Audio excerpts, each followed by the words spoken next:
Hallo zusammen! In einem unserer letzten Videos haben Thomas und ich darüber gesprochen, warum man Kompetenzmanagement und Prozessmanagement zusammendenken kann. Das ist im Bereich des Prozessmanagements oder auch der Prozessdokumentation schon ein Sahnehäubchen und deshalb soll es heute wieder um ein etwas naheliegenderes Thema gehen, nämlich darum, wie man Prozesse und Regelwerke verwenden kann. Ich bin Lea.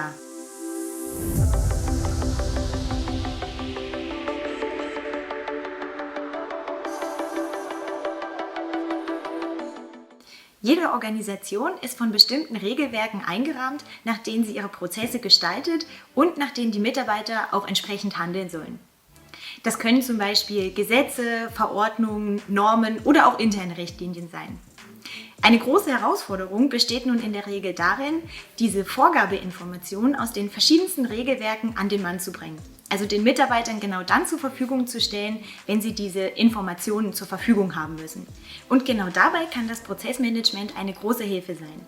Denn an einem Prozess kann man jetzt nicht nur kenntlich machen, wer für eine bestimmte Aufgabe oder Aktivität verantwortlich ist, sondern man kann zusätzlich noch die Information anhängen, welche Regelwerke in den bestimmten Arbeitsschritten zu beachten sind. Idealerweise liest ein Mitarbeiter also in einem Prozessdiagramm nach, wie ein Prozess funktioniert und gelangt von einer für ihn relevanten Aktivität direkt zu einer angehangenen Richtlinie, wie in diesem Beispiel hier die Reisekostenrichtlinie. Ein weiterer Vorteil aus der Verbindung zwischen Regelwerken und Prozessen besteht darin, dass man ganz leicht die Perspektive wechseln kann. Das heißt also, ich sehe nicht nur am Prozess die relevanten Regelwerke, sondern ich kann auch die Perspektive eines ganz konkreten Regelwerks einnehmen und sehe die damit verbundenen Prozesse. Das ist zum Beispiel im Bereich von Normen oder dem Erreichen von bestimmten Zertifizierungen ein sehr nützliches Hilfsmittel, denn dann kann ich einfach ein ganz konkretes Normkapitel aufrufen, also eine bestimmte Anforderung aus einer Norm mir anschauen und sehe überblicksartig, in welchen Prozessen diese Normanforderung denn überall umgesetzt wird.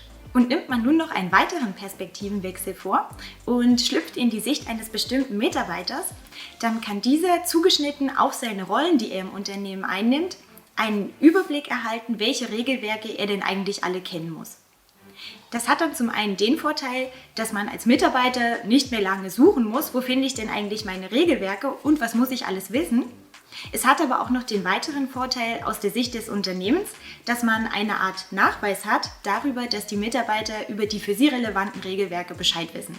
Das Prozessmanagement bietet also eine sehr elegante Möglichkeit, wie man das leidige Thema der Vorschriften und Regelwerke in den gelebten Unternehmensalltag einbinden kann, ohne dass der Mitarbeiter lange nach wichtigen Vorschriften suchen muss und ohne dass der Ersteller von eben diesen Informationen viel Aufwand damit hat, die Informationen in das Unternehmen hineinzutragen. Und damit verabschieden wir uns und sagen Tschüss und bis zum nächsten Mal.